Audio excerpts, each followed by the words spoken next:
idea de la exposición respecto de algunas dudas que escuchaba al comienzo, entiendo que vamos a estar tocando tangencialmente algunos de esos temas y en particular, ya que el diputado recién lo solicitaba, una parte de mi exposición va a versar sobre las cuestiones de política de energía, no solo respecto a YPF, sino a un contexto un poco más general. Espero que sea suficiente y si no en las preguntas podemos hacer las aclaraciones del caso. La verdad que la presentación de este proyecto de presupuesto 2015 obviamente se enmarca en un contexto económico internacional particular y en un contexto económico y político interno muy específico. Creemos que este presupuesto 2015, que es a la vez un programa de gobierno para 2015 como todo presupuesto, tiene el objetivo de consolidar las políticas más importantes que han tenido lugar desde el 2003, primero con la presidencia de Néstor Kirchner y después con las dos presidencias de la presidenta Cristina Fernández de Kirchner.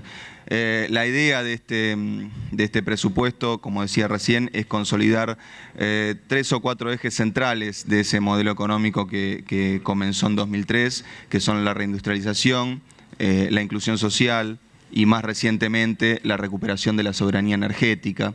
Y a eso me refería cuando decía que vamos a tratar de extendernos sobre el tema, porque creo que los desafíos que se plantean para adelante y que probablemente, que seguramente trasciendan a este gobierno en particular, creo que es un ámbito adecuado para discutir qué estamos viendo desde el equipo económico a ese respecto.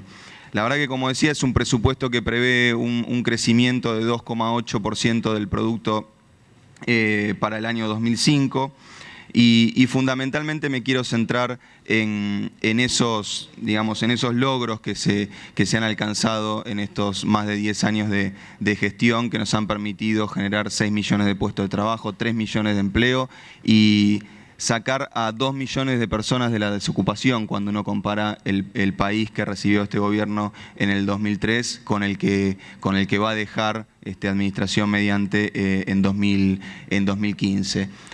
Como todos saben y es de público conocimiento porque el ministro lo ha expuesto en varias ocasiones y cuando le tocó ocupar mi lugar recuerdo que lo ha hecho también en este ámbito.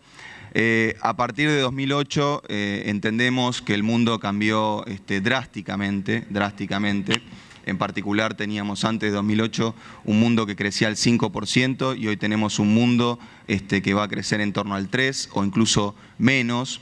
Y entendemos que esa desaceleración del crecimiento mundial y la recuperación débil de la crisis internacional que se origina ahí en septiembre de 2008 pone importantes desafíos a la política económica de un país como Argentina. En términos del modelo que venimos implementando desde el 2003 a la fecha, la verdad que la inclusión social y la reindustrialización han sido 2 ejes centrales y en ese sentido esos son los 2 pilares que típicamente más fuertemente se ven amenazados cuando hay turbulencias financieras internacionales, desaceleraciones en el crecimiento de las principales potencias del mundo y efectos económicos que aparte impactan muy fuertemente en nuestros principales socios comerciales, con lo cual este presupuesto de 2015 tiene por objetivo justamente aislar al país y aislar a esos procesos de reindustrialización y de inclusión social de esos efectos que una desaceleración como la que estamos viendo y que las tensiones financieras internacionales que están ocurriendo primero por 2008 en Estados Unidos y después que se extendieron a lo largo de toda Europa puedan tener desde la política económica respuestas contundentes que permitan neutralizar esos efectos. Para ir concretamente a la exposición, me voy a permitir referirme brevemente al contexto internacional, porque creo que a 3 años de la crisis, hoy estamos en condiciones de decir que el programa fiscal con el cual los países desarrollados enfrentaron la crisis y que tuvo como siempre ocurre, sus principales voceros en los organismos internacionales como el Fondo Monetario, como el Banco Mundial y tantos otros. Eso que se llamó la consolidación fiscal claramente ha fracasado si tenía por objetivo verdaderamente recuperar las tasas de crecimiento que tenía el mundo antes del estallido de la crisis financiera internacional de 2008. Para que quede claro y no perdernos en los números, la verdad que el debate respecto de la política económica, de cómo enfrentar esa crisis internacional, estuvo centrado en dos frentes, como suele ocurrir, el frente financiero y monetario y el frente fiscal. Y esa crisis que empezó en Estados Unidos y después se trasladó a Europa, y que en principio era una crisis solo financiera y solo de Estados Unidos, y después empezó a ser una crisis financiera de Estados Unidos y de Europa, y después empezó a ser una crisis de empleo, de crecimiento, de todo el mundo. Se afrontó, decía, con medidas, en un primer lugar, estrictamente monetarias y financieras. Bueno. Le pido, diputada Stolbizer, que no interrumpa al secretario.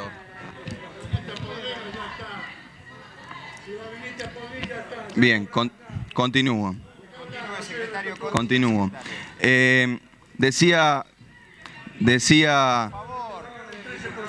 Decía, y me refiero específicamente a la Ley de Administración Financiera, que nos pone en la obligación de prever las condiciones que va a enfrentar la economía argentina en 2015, con lo cual creo que para que puedan analizar el proyecto de presupuesto que tienen en sus manos es absolutamente necesaria una referencia al marco internacional en donde estamos haciendo este presupuesto, sobre todo cuando estamos enfrentando la peor crisis desde la Gran Depresión. El mundo está debatiendo cómo salir de esa crisis, así que sería extraño venir a presentar un programa de gobierno que haga caso omiso de las condiciones internacionales, sobre todo en un país como Argentina. Decía que la aproximación a la crisis y las respuestas a las crisis se centraron principalmente en las cuestiones financieras, o como comúnmente se conoció, los salvatajes a los bancos, en el entendimiento de que la crisis estaba encapsulada en el sistema financiero y que el salvataje a los bancos iba a permitir aislar al resto de la economía de los efectos negativos.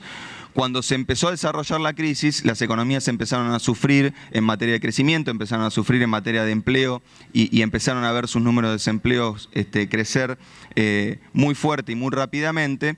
Y entonces allá por 2010 y 2011 se encaró un programa de expansión fiscal a escala global. Rápidamente en 2011 comenzaron los debates sobre esto que llamamos la consolidación fiscal. Consolidación fiscal que además venía con una tercera palabra acompañada que se llamaba consolidación fiscal expansiva. O sea, básicamente el mundo se debatió en una teoría fiscal muy extraña que decía que el ajuste presupuestario, que el ajuste fiscal iba a resultar expansivo. Ese es el fracaso que estamos experimentando hoy y eso centralmente explica por qué el mundo está creciendo a la mitad de lo que crecía antes de esta crisis. Los salvatajes de los bancos se mantuvieron, la política monetaria expansiva pero de rescate al sistema financiero sigue estando vigente, pero las políticas fiscales expansivas que permitieron recuperar el crecimiento en 2010 y en 2011 hoy ya no están.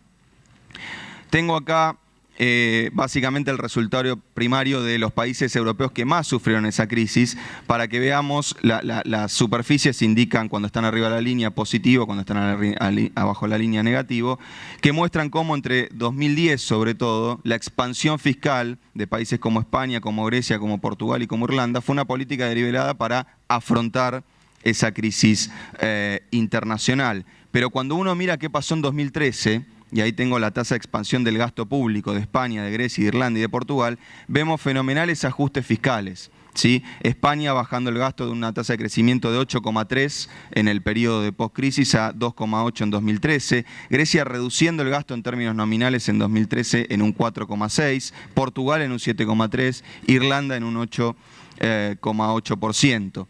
Ese ajuste fiscal que se ha aplicado en la periferia europea, pero también en las principales potencias económicas, explica por qué los ratios de endeudamiento de todos estos países, luego de estabilizarse, o en el caso de Grecia, después de su renegociación, reducirse en términos de su Producto Bruto Interno, retomaron su tendencia previa ascendente. Y me parece importante tomar en consideración el porqué, porque a diferencia de lo que ocurría hasta 2008, hoy el ratio de endeudamiento de los países europeos no está creciendo porque se están volviendo a endeudar, sino que está creciendo porque está cayendo el denominador, porque las economías se están haciendo cada vez más chicas.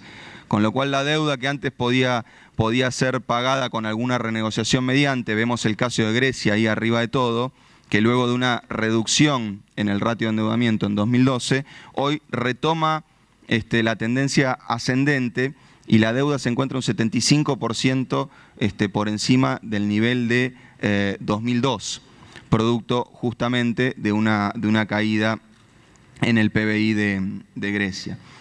Y por esto digo que es importante mirar el contexto internacional a la hora de realizar este presupuesto. Hoy el PBI de Europa todavía se encuentra por abajo de lo que estaba en el año 2007.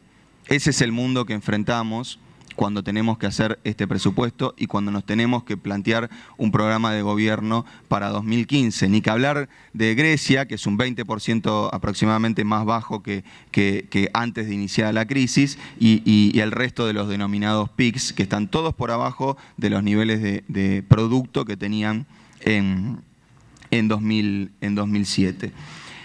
Y este es un gráfico que es básicamente uno de los factores más importantes respecto de la salida de Europa de la crisis.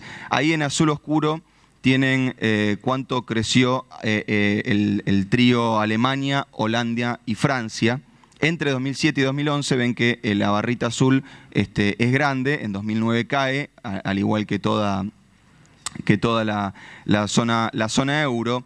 Y en 2012, las que son llamadas las locomotoras de Europa, tienen crecimientos que no superan el 1%, con lo cual Europa está con un problema grave de endeudamiento en toda la periferia y con un problema grave de crecimiento en las potencias europeas.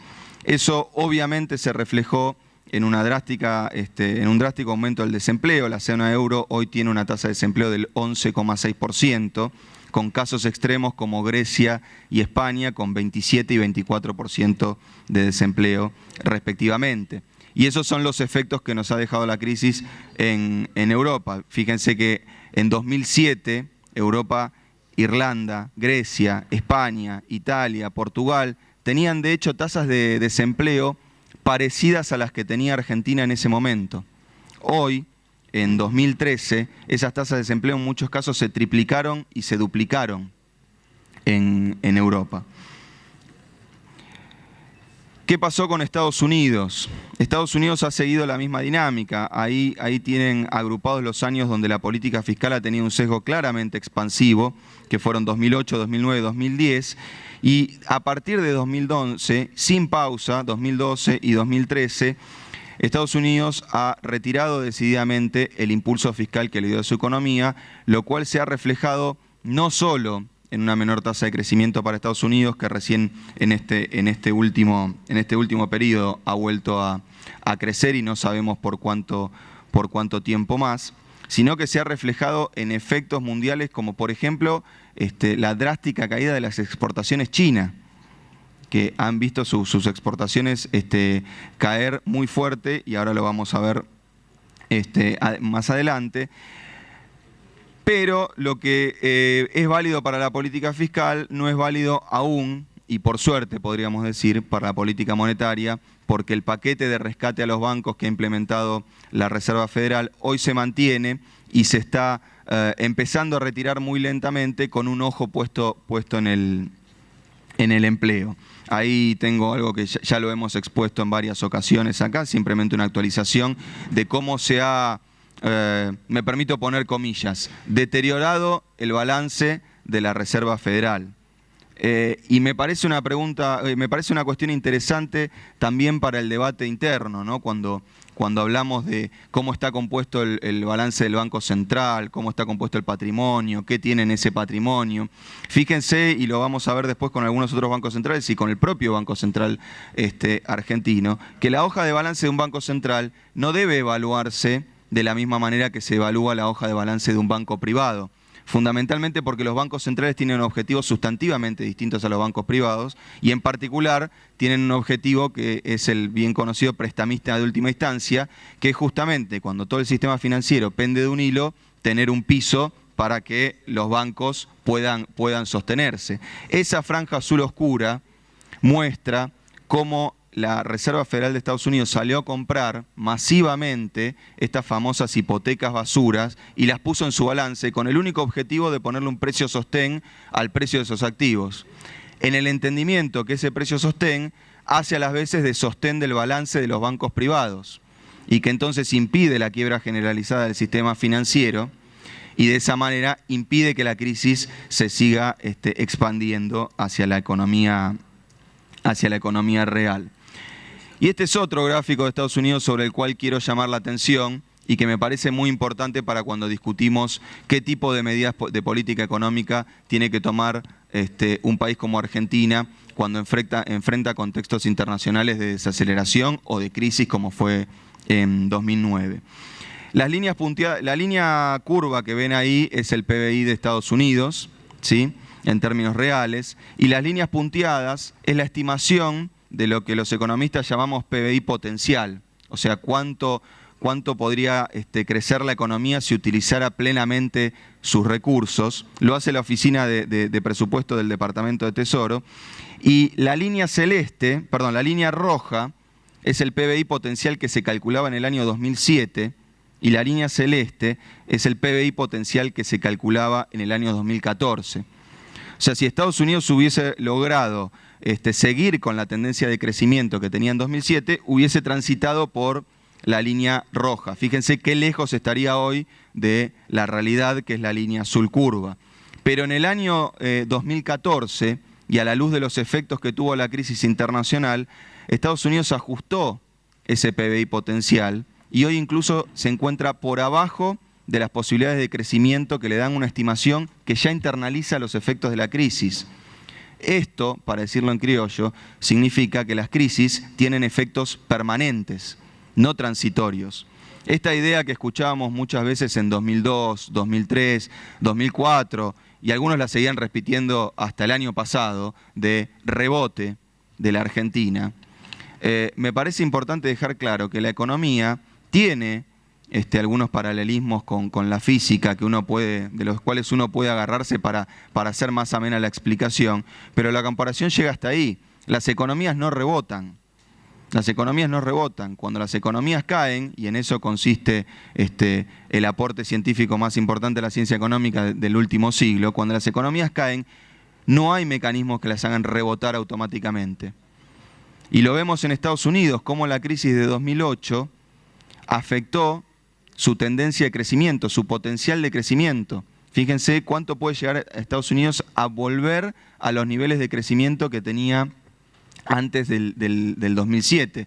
Es por eso que las políticas económicas que buscan justamente contrarrestar los efectos de la crisis lo hacen en el entendimiento de que las economías no rebotan y en el entendimiento que si las economías no rebotan, esas crisis tienen efectos permanentes. Tienen efectos permanentes por el cierre de empresas, por la pérdida de capacidades de los trabajadores, por el efecto económico que funda un banco, que fundan unas empresas, por miles de situaciones que la experiencia internacional indica hace más de 50 años que uno no puede esperar que las economías reboten. En ese sentido, hoy Estados Unidos, a pesar de esa recuperación tenue que ha tenido, todavía se encuentra con un desempleo de 7,4, cuando el promedio entre 2000 y 2007 fue de 5%. Y quiero detenerme un minuto en mirar un poco cómo se han modificado las previsiones de crecimiento. En particular acá tenemos el crecimiento real, pero ahora vamos a ver las proyecciones. Lo que se veía del mundo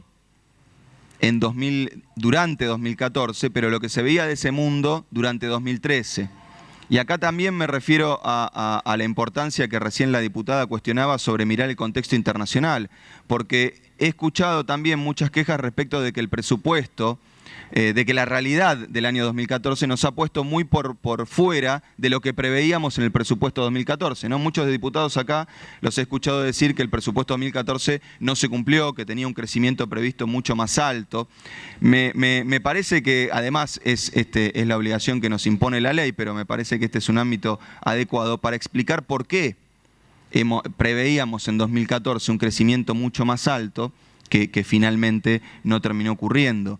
Y permítanme decirle que esto no le pasó a este equipo económico, no le pasó a los gurúes que muchas veces escuchamos haciendo predicciones cerradas en los medios de comunicación, le pasó al mundo.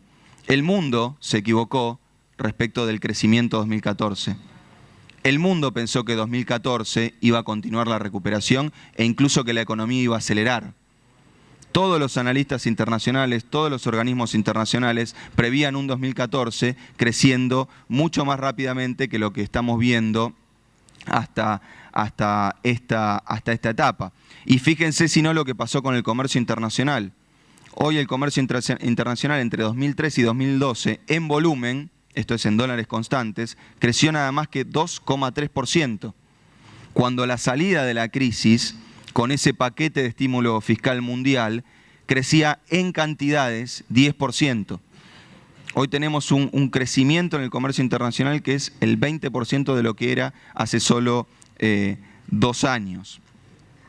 Y estas son algunas de los ajustes que estamos viendo en las proyecciones de crecimiento recientes. El mundo ajustando de 3,7 a 3,4.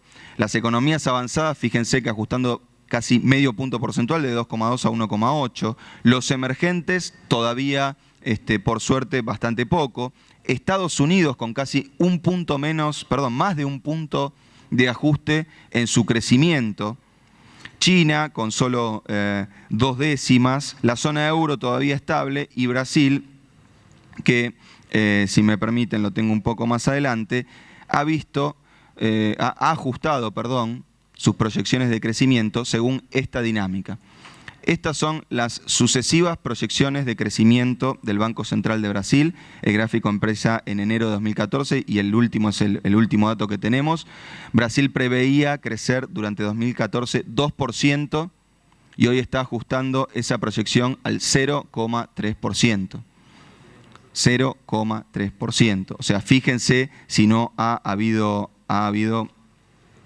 ajustes importantes. Y estos también son los promedios, cómo ha caído la economía en 2013. Brasil ha ajustado, como decía antes, 2 puntos su crecimiento, la eurozona 1,5, China 3,2 y Chile medio punto porcentual.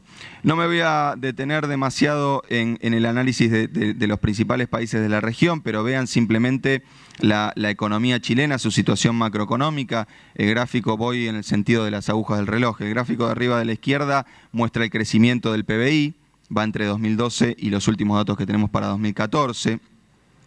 Una inflación acelerando en Chile, el gráfico de la derecha que está en verde. Esa inflación potenciada justamente por una devaluación, que es el gráfico de abajo a la izquierda, y una tasa de política monetaria que se está reduciendo para intentar incentivar un poco la economía y sacarla de la recesión. Fíjense la tasa de crecimiento del Producto Bruto de China, que entre 2013 y 2011 promediaba el 10% y en 2014 se estima en el 7,5%. Ese 7,5% puede parecer muy alto, pero es la menor tasa de crecimiento en los últimos 15 años para China. Y obviamente que el tamaño de la economía china, cuando uno compara una desaceleración de 2 puntos en una economía como China, que es uno de nuestros principales socios comerciales, obviamente que tiene un impacto mucho más grande localmente. Y este es un punto que me parece necesario llamar la atención sobre Estados Unidos. Las barritas celestes indican la variación mensual en los puestos de trabajo que genera la economía de Estados Unidos. Eso era la variación entre 2000 y 2007, la barrita que se encuentra en terreno positivo. Y hoy Estados Unidos retrocede a razón de 13.000 puestos de trabajo por mes. Fíjense que incluso frente a esa dinámica, la curva de rendimientos de los bonos del Tesoro de largo plazo se está empezando a empinar, o sea, está empezando a aumentar los rendimientos a largo plazo, lo cual es una muy mala señal con un mercado laboral todavía muy débil. Este es otro de los puntos que me parece importante señalar cuando discutimos qué decía el presupuesto 2014 y qué pasó. Fíjense la dinámica de los precios internacionales, y ahí están la mayoría de las materias primas. Tengo energía, insumos industriales, aceites vegetales y proteínas, cereales, metales y el índice general de commodities. El gráfico va entre 2009 y 2016. Los precios internacionales, y en particular los precios de las exportaciones de nuestra región y de nuestro país, han tenido una caída en 2014, y los principales analistas de estos mercados prevén que esa caída que continúe tanto en 2015 como en 2016. Y para decirlo y que se entienda, esa soja de $500 hoy, de acuerdo a la mayoría de los analistas internacionales, va a ser solo un buen recuerdo. Y ese es el mundo que enfrenta no solo Argentina, sino la región en lo que respecta a precios de las commodities. Acá está justamente la comparación para Argentina. $565 la soja en Chicago, ahí por mediados de 2014, y 389 en la actualidad. Es importante decir, porque esto también he escuchado bastantes preocupaciones, que por suerte, digo no, siquiera por naturaleza, Argentina ha exportado la mayor parte de su cosecha a precios todavía muy altos. Esta caída en los precios no se traduce vis a vis una caída en los ingresos de dólares por soja, justamente porque la mayor parte de la cosecha ya se exportó. Pero la otra vez nos tocaba hablar con gente del sector que veían una soja para el año que viene de $270. Está bien que puede ser una proyección muy extrema y producto de algunas noticias recientes que ha tenido tanto Estados Unidos como Brasil, pero claramente la tendencia es hacia la baja. Y esto es también para contextualizar un poco la desaceleración que ha tenido la economía argentina durante 2014. Fíjense lo que le ha pasado a países como Brasil, Chile y Perú. Las barritas van desde el crecimiento 2012, esto no es difícil para daltónicos, es difícil en general, en celeste, en verde el crecimiento en 2013 y en violeta, lila, el crecimiento del primer semestre de 2014. Brasil pasó de crecer 2,3% en 2013 a nada más que medio punto porcentual en el primer semestre de 2014. Y el último dato del PBI brasilero indica caída. Chile ha pasado del 4 al 2,2%. Perú del 5,8 al 3,3%. Fíjense las exportaciones de esos países, que muchas veces escuchamos que Argentina ve reducidas sus exportaciones por pérdida de competitividad, por tipo de cambio real, porque las economías regionales no son competitivas. Fíjense que hay un fenómeno generalizado en toda la región de caída de las exportaciones. Esas son las exportaciones de esos países que tenemos marcados ahí: Brasil, Chile y Perú. ¿Sí? Primer semestre de 2014, solo Chile tiene un 0,1% de crecimiento en sus exportaciones. Brasil tiene una caída de 3 puntos y Perú tiene una caída de casi 10 puntos. Y acá me parece que es importante detenernos. Tal vez el gráfico es un poco complicado, pero está hecho justamente revisando los papeles de trabajo que teníamos en el Ministerio de Economía en ocasión de elaborar el proyecto de presupuesto 2014. Este gráfico muestra cómo ha sido el ajuste respecto de la proyección que este equipo económico tenía en ocasión de hacer el proyecto de presupuesto 2014, que fue en julio de 2013, respecto del dato real en septiembre de 2014. ¿Se entiende? Estamos viendo cómo iba a crecer Estados Unidos y cómo creció, y estamos haciendo la diferencia, que es algo así como un proxy del error de proyección, no nuestro, sino de todos los analistas del mundo, porque esta tendencia es generalizada. Estados Unidos creció 1 punto menos de lo previsto. Brasil, como decía antes, casi 2 puntos menos de lo previsto. La eurozona solo fue la que creció más de lo previsto, en medio punto, pero en niveles muy bajos. China, menos 0,1, Chile, menos 1,7, Y el promedio ponderado de esas economías, y ponderado justamente por la participación que tienen esas economías en nuestro comercio exterior, ha caído 1 punto. Y esto es un gráfico sobre el que también quiero llamar la atención, que es algo así como el Producto Bruto Interno, la tasa de crecimiento del Producto Bruto Interno de los principales socios comerciales de Argentina. ¿Se entiende? Estamos agarrando los productos brutos de los principales socios de Argentina y estamos haciendo de cuenta que son un país. Los sumamos a todos y los ponderamos según cómo pesan en nuestro comercio exterior. Por así decirlo, este es un proxy de cómo crece la demanda externa de los productos argentinos, cómo crece nuestra demanda de exportaciones. Fíjense que entre 2004 y 2008 esa demanda crecía al 4%. Nos compraban, las cantidades que nos compraban crecían a una tasa promedio del 4%. En 2009 eso cae al menos 0,7%.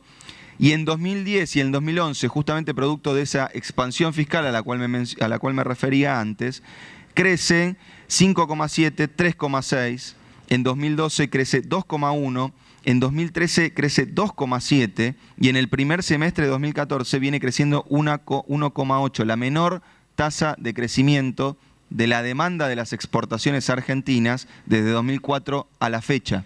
Ese es el 2014 que tenemos y ese es el 2013 que tuvimos.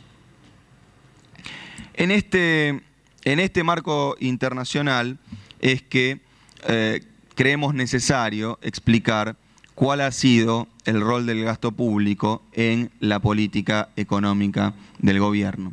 Lo creemos necesario porque muchas veces escuchamos críticas, tanto macroeconómicas como microeconómicas, si se me permite el tecnicismo, al rol del gasto público. Esto es, que está desbocado, que es muy alto, que hay una crisis fiscal, que el gasto público crece mucho, entonces el Banco Central tiene que emitir dinero, entonces eso es absolutamente inflacionario. Le quiero mostrar datos muy concretos que muestra cuál ha sido el rol del gasto público, para qué hemos utilizado el gasto público y qué tipo de crecimiento económico nos ha permitido alcanzar ese gasto público. Y un cachito antes, porque también hemos escuchado que el gasto público se financia con un término que sinceramente no sé quién lo inventó, pero que muchas veces hemos discutido, que se llama presión fiscal. El gasto público se financia presionando cada vez más en términos fiscales a la población. Primero que me parece que el concepto de presión fiscal tiene algunos ribetes complejos con los cuales no acuerdo bajo ningún punto de vista. No creo que el gobierno presione fiscalmente, sino lo que hace es cobrar impuestos justamente con fines de recaudación, con fines de financiación y con fines distributivos. O sea que lo que vemos acá, que es la recaudación tributaria nacional como porcentaje del producto, hoy llega en 2013 al 25,7% del producto. Yo muchas veces escucho que la recaudación tributaria nacional es la mitad del PBI, es casi la mitad del PBI. La verdad que es del 25,7%. Y fíjense que toda la región ha aumentado lo que nosotros llamamos la capacidad recaudatoria del Estado. O sea, los fiscos nacionales han crecido en este proceso de crecimiento que ha experimentado la región desde 2000 para la fecha. Fíjense que Argentina pasó de 14,2 de recaudación tributaria nacional sobre el producto en 2000 a el 25 que recién decía en 2012. Bolivia ha pasado al 26, Bolivia tiene incluso mayor capacidad recaudatoria medida sobre el producto que Argentina, Brasil 36%, Chile 20% y Uruguay 26%. No me voy a detener en cada uno de los principales aspectos que explican el gasto porque creo que los podemos discutir, brevemente en las preguntas, si es que alguna se dirige hacia ese punto, sino que quisiera que se vea este gráfico, que es principalmente importante porque ha mostrado cómo el gasto público consolidado, ¿sí?, que es la línea más gruesa que tienen ahí, que hoy llega al 6% del Producto Bruto Interno. Ha tenido una tendencia levemente creciente desde el 2003 a la fecha, pero ha variado, ha crecido año a año, es la línea celeste punteada, con más rigidez que lo que ha variado el producto. Justamente porque cuando el producto ha tenido oscilaciones bruscas, como en el año 2009, el gasto público se ha sostenido alto y se ha expandido justamente para amortiguar esas oscilaciones, que es lo que indica cualquier manual de política macroeconómica que discuta mínimamente desde una posición lejana a la ortodoxia económica más rancia, qué hay que hacer en el medio de una crisis. Digamos, no ajustar el presupuesto público, sino más bien lo contrario. Y me quiero detener en la distribución de ese gasto público consolidado. La distribución en términos, perdón la redundancia, justamente distributivos. Y ahí tienen en el eje horizontal los deciles de ingresos, del 1, el más pobre, hasta el número 10. Fíjense cómo la línea muestra que la línea divide el gasto público que recibe ese decil de ingreso respecto del ingreso de ese decil. Es un poco complicada la frase, pero simplemente dividimos lo que ese decil recibe en términos de gasto público versus lo que ese decil gana. Fíjense que esa línea es decreciente a medida que vamos avanzando hacia los deciles más ricos. Quiere decir que, por ejemplo, el gasto público es 8 veces más grande que el ingreso promedio del primer decil de ingreso. Y eso se va haciendo cada vez más chico. O sea que el gasto público está bien orientado. Lo que hace el gasto público es ir más fuerte sobre los deciles más bajos de ingresos, ir más bajo sobre los deciles más altos, con un criterio distributivo que justamente busca acomodar la distribución del ingreso que genera el propio proceso económico sin la intervención del Estado. Acá lo tengo en plata, para que quede bien en claro. Está medido al año 2012 porque ustedes entenderán que estos cálculos son complicados y necesitamos algunas desagregaciones particulares para hacerlo.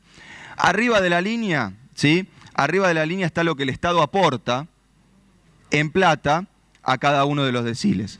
Y abajo de la línea está lo que el Estado le cobra en impuestos a cada uno de esos deciles. Voy a ir justamente al neto, ¿sí? Lo que estamos haciendo ahí es dividir cuánto recibe cada decil de ingreso en términos de gasto público, restar, menos lo que el Estado le cobra en materia de impuestos. Y fíjese que en el primer decil de ingresos, el Estado gasta en promedio 1.000 pesos, 1.040 pesos para ese decil, mientras que en el decil 8 gasta nada más que 224, al decil 9 le resta 124 pesos y al decil 10, en términos netos, le resta 1.600 pesos. Al decil más rico, al rico de los ricos, es al único que le resta una suma significativa. En 8 de 10 deciles, el Estado, para decirlo en criollo, pone plata en el bolsillo de la gente, no la retira. Por eso cuando uno habla de presión fiscal, tiene que mirar la presión fiscal neta, si lo quieren llamar así. Eso es 2012 porque no tenemos todavía las desagregaciones para hacerlo para 2013. Uno tiene que mirar el efecto de la política fiscal neto. O sea, computar todos los impuestos que se le cobran a las personas, pero también computar todas las prestaciones monetarias y no monetarias que reciben las personas. Fíjense que en términos netos el Estado pone más plata de la que saca de la economía y en términos distributivos pone más intensamente en los deciles que más lo necesitan. O sea que el gasto no es solo expansivo en términos económicos, sino que tiene un objetivo redistributivo. Cuando discutimos gasto público, estamos discutiendo, querramos o no, distribución del ingreso. La estamos discutiendo porque cuando discutimos gasto público discutimos crecimiento y la estamos discutiendo porque cuando discutimos gasto público discutimos coeficiente de Gini, discutimos desigualdad entre deciles de ingresos, discutimos básicamente distribución del ingreso. Y esto es justamente un ejercicio teórico que se suele hacer, está bastante estandarizado el método de cálculo, pero es sumamente complicado y trabajoso, que lo que muestra es cómo se modifica el índice de Gini, el índice que mide la desigualdad, ¿sí? Donde 1 es una sociedad absolutamente inequitativa y 0 es una sociedad absolutamente equitativa, antes y después de la acción del Estado. Me quiero detener un minuto en esto porque la metodología es un poco complicada, pero no voy a entrar en detalle, simplemente quiero que se entienda cómo está hecho, sobre todo para los no economistas, ¿no? Los economistas esto lo estudiamos en la facultad, miramos los números, miramos los trabajos, hacemos las cuentas, etc. Lo que se hace es agarrar cada hogar y ver cómo es el indicador de Gini, o sea, la desigualdad, antes de las políticas públicas.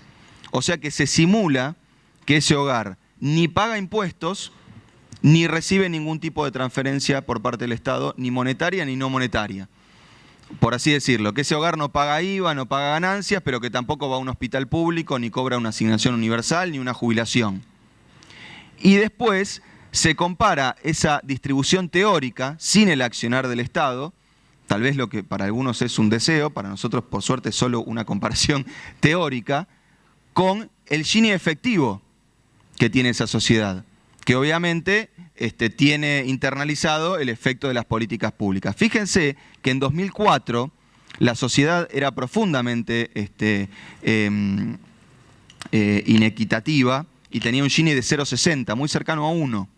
Ahora, después del accionar de las políticas públicas, ese Gini se reducía a 0,48. O sea que el accionar del Estado en 2004 reducía la desigualdad un 21%. Fíjense que 8 años después, en 2012, no solo el Gini global sin el accionar del Estado es más bajo y de 0,54, producto obviamente del empleo, del crecimiento, sino que el Gini después del accionar del Estado, después del gasto público, después de cobrar impuestos, se reduce a 0,37. O sea, el accionar de las políticas públicas reduce en un 31% la desigualdad que tiene en 2012 la economía argentina. Es, en términos distributivos, muy eficiente. Con los impuestos que cobramos y con los gastos que realizamos, generamos una distribución del ingreso más equitativa. Ese gasto público, lo que nos ha permitido, entre otras cosas, es que hoy 14 millones de personas en la Argentina reciban algún tipo de programa de transferencia de ingresos. Programas de transferencia de ingresos que, a diferencia de otras décadas, han estado destinados a establecer derechos, ¿sí? Como la asignación universal, como la inclusión previsional.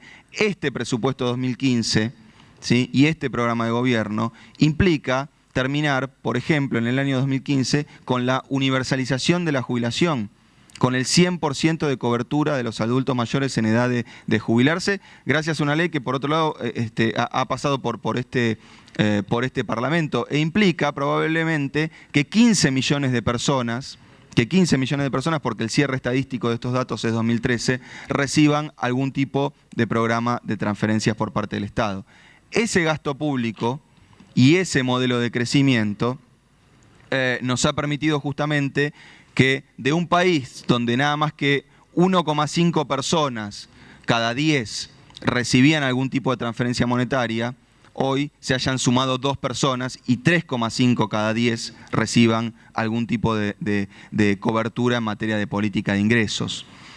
No me voy a detener sobre los números finitos de la cuestión jubilatoria, pero tenemos hoy en 2013 una tasa de cobertura del 94% y estamos apuntando a prácticamente el 100% con los más de 400.000 jubilados que esperamos en el nuevo programa de inclusión previsional. Y me voy a detener en 2 cuestiones más respecto de los efectos que ha tenido ese gasto público y este modelo de crecimiento en la economía argentina. El primero es una desmitificación. Que es que escucho a muchos, aún hoy, decir que Argentina creció simplemente por el efecto del viento de cola. por el efecto del viento de cola. Y la verdad que me permito repetirlo por enésima vez porque lo he escuchado muchísimas veces. Lo primero que habría que decir es que por más que uno tenga viento de cola, si no sabe para dónde va y si no levanta alguna vela, difícilmente navegue. Pero fíjense ese gráfico que ubica a los países en un mapa, por así decirlo, en un mapa. Lo voy a señalar porque por ahí los que tienen muy lejos el monitor no lo ven. Acá, donde se está moviendo el cursor, está Argentina, y por ejemplo acá está Perú, acá está Chile y acá está Bolivia. Y acá está Brasil. ¿Qué muestra ese gráfico? Cuanto más arriba están los países, más han mejorado sus términos del intercambio. O sea, han tenido más viento de cola. Cuanto más arriba está el país, más mejoró el precio de sus exportaciones. Esto es neto de las importaciones, ponderado por lo que exporta cada país, pero no importa. Cuanto más arriba está, más mejoró, más tuvo viento de cola. Por ejemplo, en este gráfico, el que mayor viento de cola tuvo entre 2013 y 2003 fue Chile, que está acá en la punta. El segundo fue Bolivia, ¿sí? Ahora, de izquierda a derecha, cuanto más a derecha está un país en este eje, más ha crecido entre 2013 y 2003. O sea que si el viento de cola genera automáticamente crecimiento, los países que están más altos deberían estar más a la derecha y los países que están más bajos deberían estar más a la izquierda. Fíjense cuál fue el viento de cola argentino. Argentina está acá. Está a un cuarto del viento de cola que recibió Chile, Bolivia, y en la mitad más o menos del viento de cola que recibieron economías como Colombia, Ecuador o Perú. Pero está entre las economías que más creció en ese periodo, solo superada por Perú, que tuvo más viento de cola que Argentina, y por Uruguay, que huelga a decirlo, tuvo menos viento de cola que Argentina. Y muy lejos, esa tasa de crecimiento que es de 6,2 promedio en esos años, de Brasil, que tuvo una tasa promedio de crecimiento en torno al 2,5%, con mayor viento de cola que Argentina. Digo, en conclusión, el viento de cola ayuda, pero si las políticas económicas no están direccionadas para crecer, para expandir la economía y para reindustrializarla y para incluir desde el punto de vista social, difícilmente uno puede aprovechar ese viento de cola. Este crecimiento, a diferencia de lo que ocurría en otras décadas, se ha dado de la mano de un fuerte crecimiento del Producto Bruto Industrial. El Producto Bruto Industrial de Argentina entre 2013 y 2003 creció una media del 4,7% y ahí lo tengo per cápita. Mientras que entre el 94 y el 2002 cayó a una tasa promedio anual del 3%. Sí, no me voy a detener en los récords de producción, pero esto también para cuando muchas veces nos dicen que bueno, que los números no son del todo así. Acá están las cifras concretas, ¿sí? En fierros, 791.000 autos en 2013 contra 169.000 en 2003, 5.000 toneladas de hierro versus 4.000. 133 miles de gigawatt-horas generados y consumidos versus 83, 242.000 heladeras producidas en 2013 versus nada más que 17.000 heladeras en 2003, que no solo no se producía porque nadie lo podía comprar, sino que lo poco que se producía era importado. Con lo cual, cuando uno mide producción, también está midiendo industrialización, porque esta producción es ahora en buena parte local. Y esa industrialización, y en este gráfico me quiero detener un segundo, se dio en el medio de un proceso de fuerte reprimarización de toda la región. Ahí tengo en el gráfico el ratio entre exportaciones industriales respecto del total de las exportaciones. La línea que cae entre 2003 y 2012 es la de la región latinoamericana, cuyas exportaciones industriales pasan a explicar un tercio de las exportaciones a nada más que el 22%. Y sin embargo Argentina crece del 27 al 31. Algunos dirán, bueno, son nada más que 4 puntos porcentuales. Sí, pero en un contexto donde toda la región se reprimariza. Con lo cual, mantener el grado de industrialización en un contexto de incremento de los precios de los commodities, que lleva rápidamente a la tentación de la primarización, es todo un desafío. Y esto lo hemos hecho, para tomar otro ratio que algunos diputados suelen mirar para decir que la economía argentina no se ha reindustrializado. Este es el PIB industrial respecto del PBI.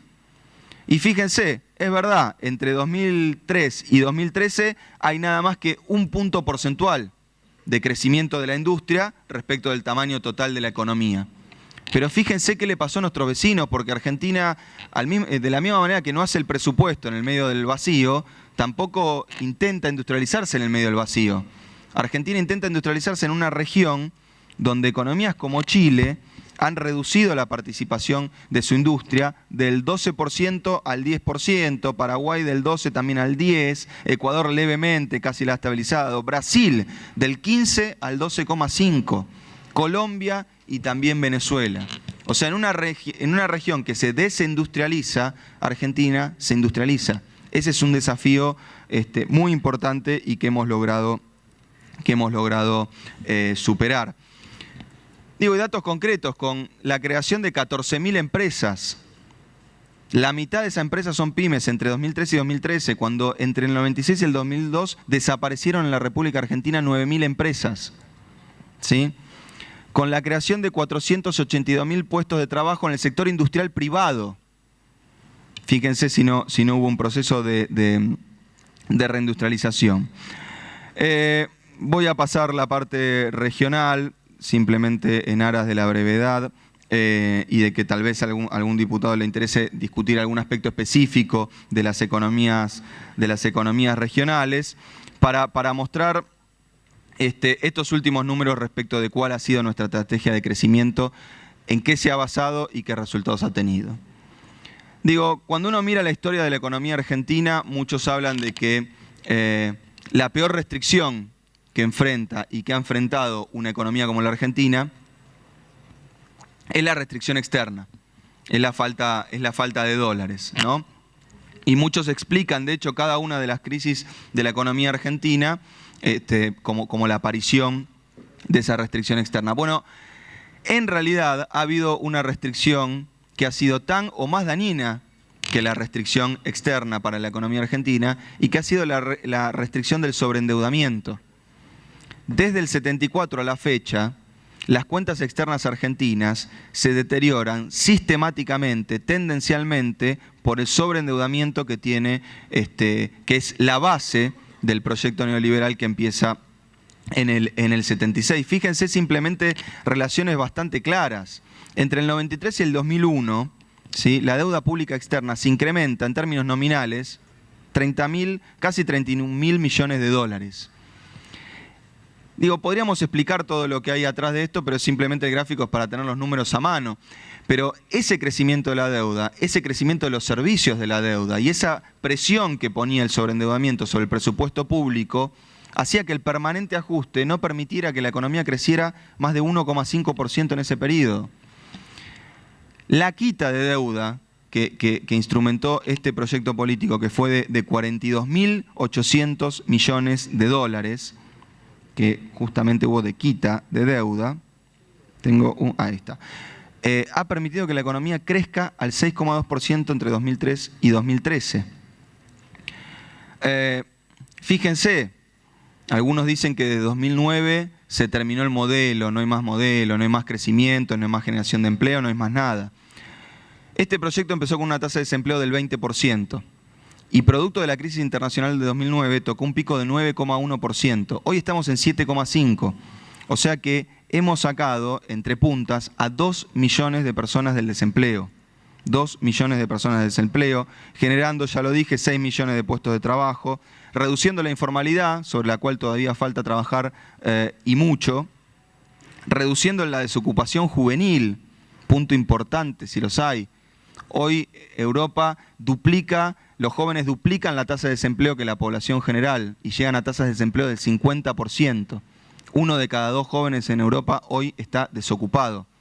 Argentina en 2001 tenía 3 de cada 10 jóvenes desocupados y hoy tiene 1,7 jóvenes desocupados cada 10. Gracias. Y ese mismo proceso de inclusión social se ha dado con una economía que no ha enfrentado ni crisis fiscales ni crisis financieras, porque siempre también ha estado malintencionadamente asociado a este proceso a un descalabro financiero, a un descalabro fiscal. Fíjense lo que es la irregularidad de la cartera de los bancos de la economía argentina comparada con países como Italia, Francia, Reino Unido, Estados Unidos, Alemania, México, Brasil, Colombia y Chile. Tiene la menor irregularidad financiera de la cartera en términos de las irregularidades que enfrentan los bancos de ese grupo de países, 1,7%. Cuando economías como Chile o como Brasil, que se nos presentan como ejemplo, tienen 2,9 y 2,1 respectivamente. Y quiero, por último, mostrar un estudio que recientemente ha publicado el Fondo Monetario Internacional respecto de la calidad del crecimiento. Porque creo yo que después de más de una década de crecimiento es importante discutir justamente sobre la composición de ese crecimiento, sobre la calidad. El Fondo Monetario ha estimado por periodos algo así como un índice de calidad de crecimiento. Los periodos tomados por los analistas del fondo, no es una elección nuestra, van desde el 90 al 94, 95 al 99, 2000 a 2004 y 2005 a 2011. Y en esos periodos se analiza, si no me equivoco, más de 100 países. Entre el 90 y el 94, la calidad del crecimiento argentino, entendida como el crecimiento más los avances que hay en materia de salud y educación. Salud y educación. Una medida, podríamos decir, bastante pobre de calidad del crecimiento porque no toma en cuenta factores distributivos, no toma en cuenta mortandad infantil, no toma en cuenta un montón de indicadores que a uno a priori le gustaría incluir en un índice de calidad de crecimiento, pero se hace con el objetivo de poder homogeneizar, en función de los datos disponibles, el análisis para muchos países. En términos de calidad del crecimiento, Argentina entre el 90 y el 94 ocupaba el 6º lugar. Entre el 95 y el 99, cuando el modelo de convertibilidad tomaba fuerza, por así decirlo, caía al 10º lugar. Recuerden que estamos hablando de para decirlo simplemente, crecimiento más educación más salud. En 2000 y 2004, donde agarramos, digamos, la fase de explosión del modelo neoliberal, Argentina cae al 17º lugar. Y entre 2005 y 2011 sube al 3er lugar. Arriba de Argentina, en el periodo que evalúa la calidad del crecimiento entre 2005 y 2011, nada más se encuentran China y Bulgaria. Brasil, para que se den una idea, está en el puesto 15, que se nos expone muchas veces como un ejemplo de modelo a seguir. Chile en el 17, Bolivia en el 38, México en el 23, Paraguay en el 41. Déjenme que avance, así cierro con una cuestión energética en función de lo que solicitaban el diputado y pasamos a las restantes exposiciones.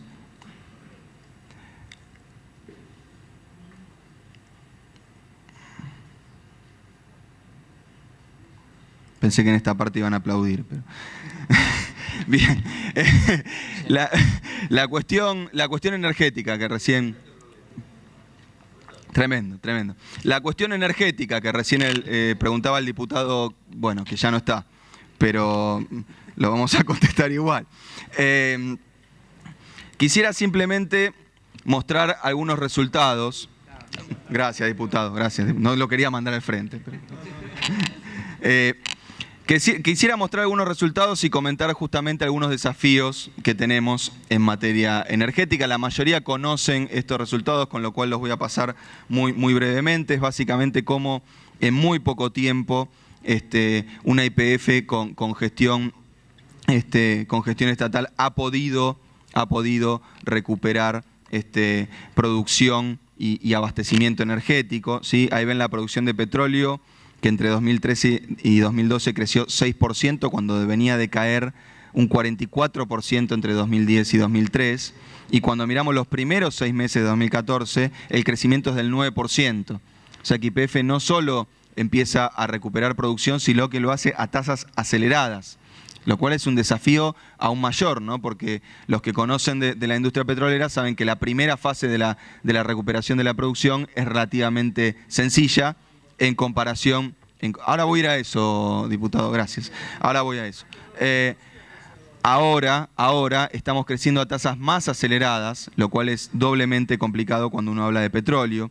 Lo mismo en gas, después de haber logrado estabilizar la caída en la producción de gas entre 2012 y 2013, el primer semestre de 2014 muestra YPF creciendo un 11% en materia de producción de gas y un 6% el primer semestre en materia de producción de naftas.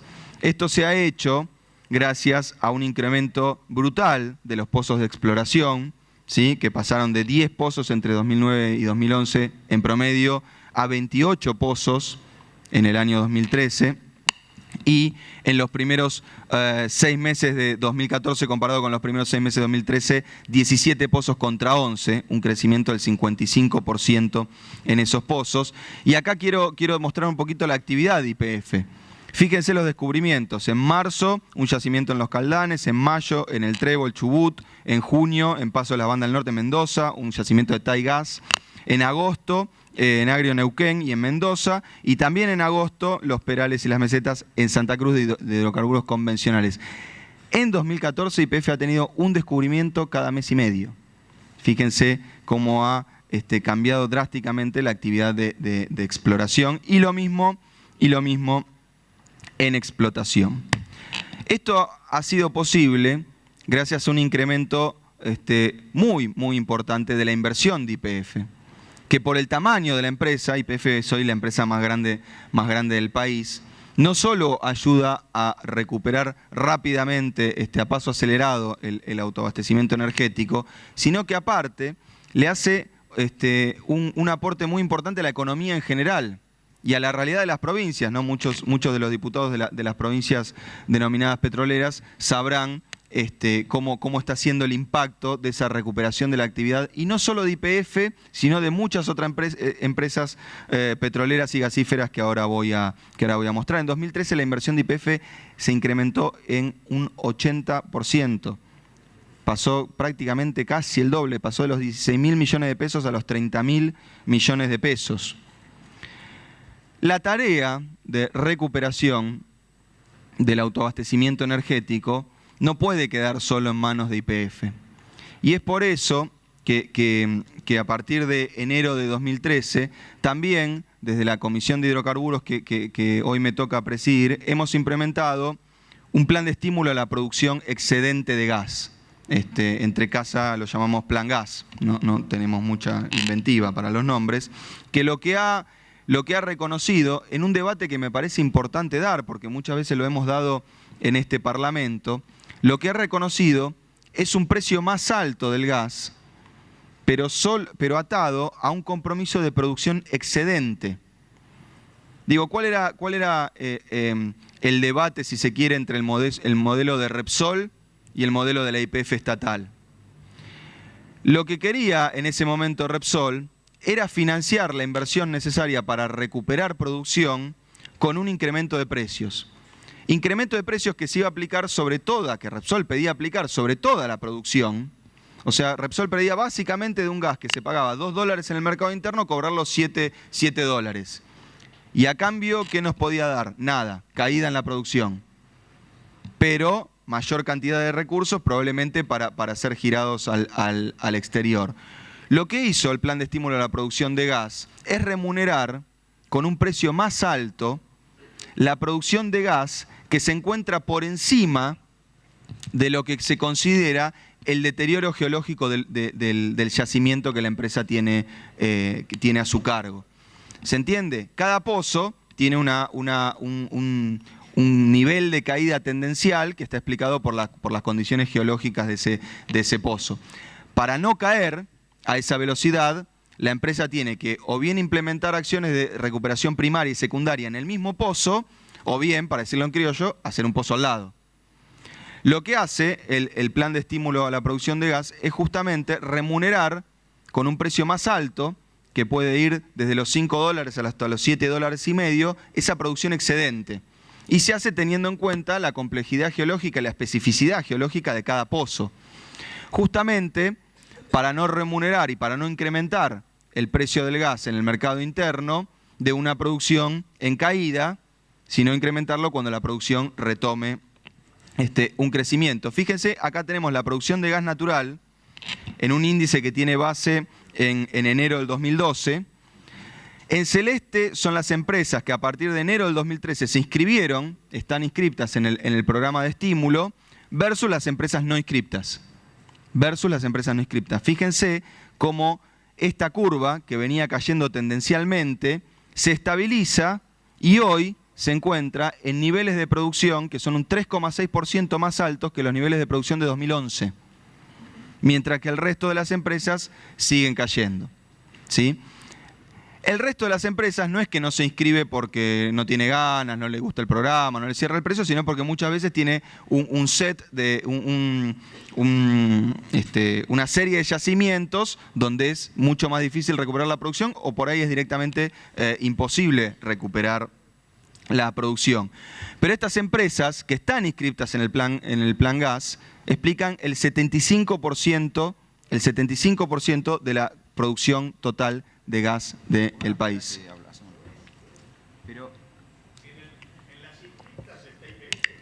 Sí. Sin YPF, la producción también crece. Si no tengo el gráfico, me comprometo a acercártelo. Separada la curva, con y sin YPF. Sí, con y sin YPF. Ese programa de... No, aparte sabía que me lo ibas a hacer, pero me lo olvidé. Ese programa nos ha permitido un ahorro de divisas de 2.600 millones de dólares.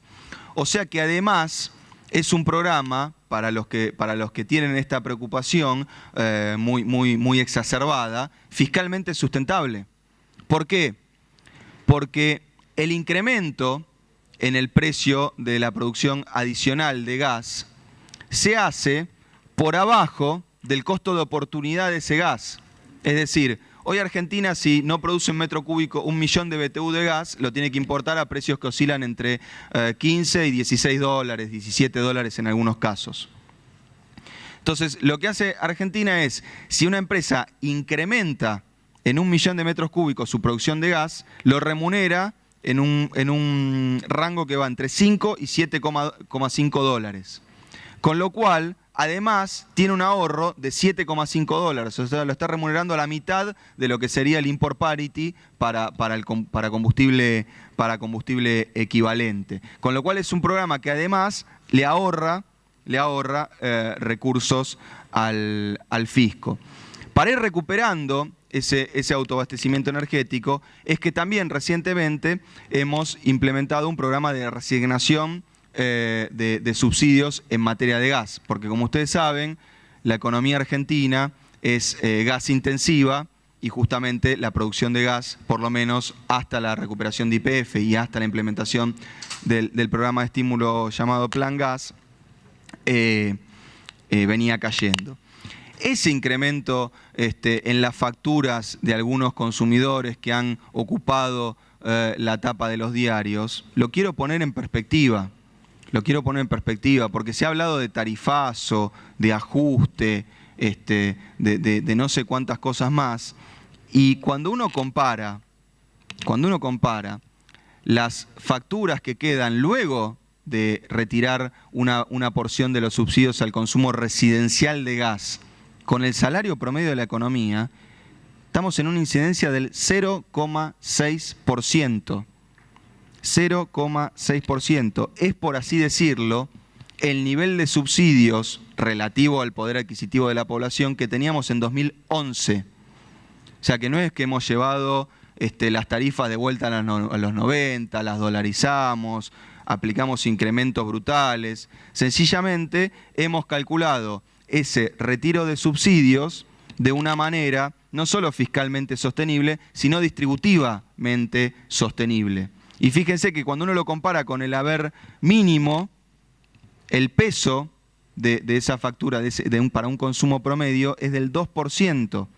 Niveles también comparables a lo que era en 2011. Y en 2011 creo que nadie en este Parlamento decía que las tarifas eran caras.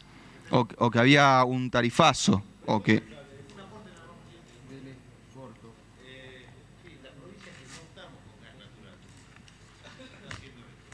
La garrafa de 45 kilos estamos hablando de 550 pesos. Hay varios proyectos. No, es un aporte porque estamos hablando de gas, Carlos, porque si no... sí, cortito, lo que estamos Bien. hablando es un aporte. Y las tarifas, la garrafa de 45 kilos, que es la inmensa mayoría que hay en el NEA y NOA, quizás se le daba un tratamiento, porque ahí no va al 2%, secretario. Ahí la incidencia es mucho mayor. Bien, tomo el aporte y de hecho estamos trabajando en justamente intentar expandir la llegada y a un costo razonable para las zonas donde no estamos con red de gas, además de los gasoductos del norte que están en proceso de implementación. Y voy, a ver si lo tengo acá, sí, voy redondeando la exposición, sí, con estas dos. Creo que no solo este gobierno, sino el país en su conjunto, se tiene que dar un debate respecto de qué manera vamos a recuperar el autoabastecimiento energético. Porque he escuchado muchas veces que los pilares del modelo de crecimiento entre 2003 y 2007 desaparecieron, no existen más, que se fueron los superávit gemelos, que no hay superávit fiscal, que no hay superávit comercial. Y digo, no vamos a discutir los números son lo que son, pero lo que sí es interesante discutir es cuáles son los factores que explican el deterioro del resultado fiscal y el deterioro del resultado comercial. En términos fiscales, voy primero a la cuestión fiscal, y ahí tienen las dos curvas. Pasar de un superávit fiscal primario de 2,5 en 2008 a 1,2 en 2009 es el resultado, obviamente, de una política fiscal agresiva en el medio de una crisis internacional complicada.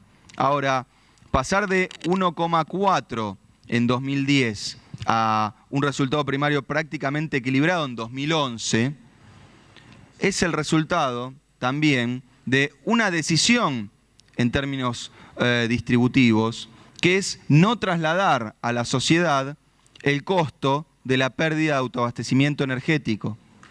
Porque si nosotros cobráramos las tarifas necesarias para que el déficit fiscal sea cero, tendríamos que ahí sí hacer un tremendo ajuste. Fíjense que en el año 2011, y eso muestra esa curva que muestra el resultado primario en términos del producto entre los años 2004 y 2013, con autoabastecimiento energético, el resultado fiscal hubiese sido positivo. Hubiésemos tenido entre 2011, 2012 y 2013 superávit fiscal. Y de hecho en 2013 hubiésemos tenido un superávit fiscal más alto que en 2012. O sea que cuando uno mira y dice hay déficit fiscal, el reflejo de eso, o la causa primaria de eso, es la pérdida de autoabastecimiento energético. Y la mediación entre esas dos circunstancias es una decisión distributiva de no cobrarle a la población la pérdida de autoabastecimiento energético, de no cobrar el gas, de no cobrar la electricidad a import parity, a $18 en vez de 0,70 que puede pagar un hogar residencial o entre 2 y 5 dólares que puede pagar una industria. Porque en un país de ingresos per cápita como la Argentina, que debe estar en 13.000 dólares per cápita, que es un ingreso per cápita alto, si no somos competitivos en materia de energía, no somos competitivos con nada. Y ahí es donde tenemos que discutir cómo vamos recuperando ese autoabastecimiento energético que ya hemos empezado a recuperar. Y lo mismo pasa con el resultado comercial, porque la reducción del resultado comercial, ahí lo tengo en términos del PBI, que en 2013 está en 1,5%, con autoabastecimiento energético hubiese sido de 2,4%. La dinámica del desabastecimiento energético es compleja y es exponencial. ¿Por qué? Porque cada metro cúbico de gas que Argentina no produce lo tiene que sustituir a 16 dólares, cuando internamente lo paga en un rango que va de 1 a 7 dólares. Y esa cuenta reflejada en las cuentas públicas, además se evalúa en pesos, con lo cual tiene implícito el incremento en el tipo de cambio. O sea que cuando vemos que el gasto público se expande por decisiones de política económica más directas, como el incremento en las jubilaciones, como la ampliación de la cobertura previsional, como el progresar, como el procrear, pero también se expande por una decisión de política económica que es seguir teniendo precios de la energía que nos hagan competitivos y que permitan nuestro desarrollo industrial y que permitan un crecimiento más equitativo. Voy rápidamente a las proyecciones y con esto cierro, y creo que todos aparte las tienen claras. Estamos estimando un crecimiento de 0,5 para 2014 y una recuperación de 2,8 para 2015. Voy a dejar lo de los componentes de la demanda para después. Un tipo de cambio promedio en 2014 de 8,21, de 9,45 para 2015, o sea, con un incremento del tipo de cambio promedio contra promedio de 15%. Quiero enfatizar en esta comisión que el tipo de cambio, como todos los diputados que integran esta comisión lo saben, se mide en el presupuesto promedio contra promedio.